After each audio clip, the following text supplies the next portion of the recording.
Selanjutnya, kembali terjadi sungai tercemar akibat pertambangan.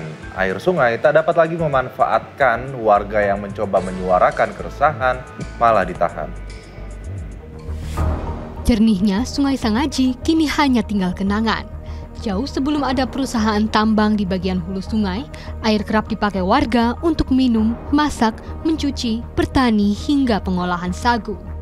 Namun, setahun belakangan, air sungai berubah keruh, kadang kecoklatan atau malah berubah hijau. Disebut bersamaan dengan beroperasinya perusahaan nikel PT Position. Warga kini sudah tak berani memanfaatkan air sungai, terutama untuk kebutuhan rumah tangga. Bisa pakai minum, terus bisa olahan sagu itu. Sekarang?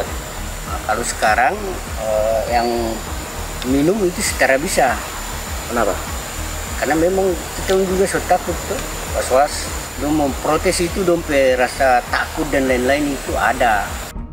Aktivitas tambang dimulai sejak 2024. Dampaknya, saat hujan dan sungai meluap, air menggenangi kebun warga dan menyebabkan pala, cengkih, dan kelapa terkena endapan lumpur.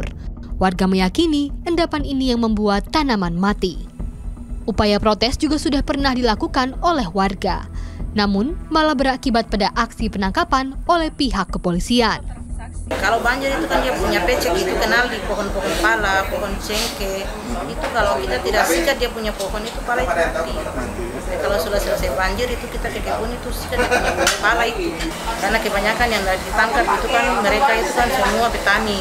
Jadi mereka sayang, kasihan mereka sudah menanam, memelihara sampai sejauh ini, tapi ternyata tanaman mereka kan mati. Kepala Desa Maluku Barat Sangaji menyebut jika di bagian hulu Sungai Sangaji terdapat sekitar 4 atau 5 perusahaan tambang yang beroperasi.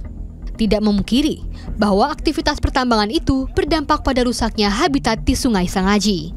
Pihak perusahaan tambang memang telah memberikan dalam bentuk tali asih. Lahan kebun warga dihargai Rp2.500 per meternya. Setelah itu kami negosiasi dengan mereka, tetap harga, karena cuma disongkos aja dengan desa itu. Ya. Berapa itu? 2.500 per meter. Ambil? Iya, karena memang hutan kawasan, bukan hutan kebun di sini. Jauh Pak.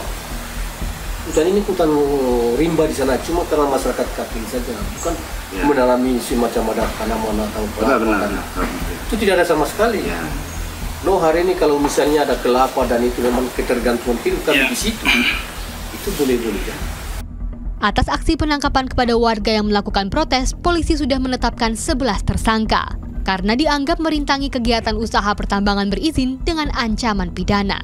Warga hanya meminta keadilan, membebaskan para tersangka dan tak merusak rumah mereka. Penghidupan mereka juga serta hutan adat tak terus tergerus eksplorasi tambang. Bakhtiar Huamual melaporkan.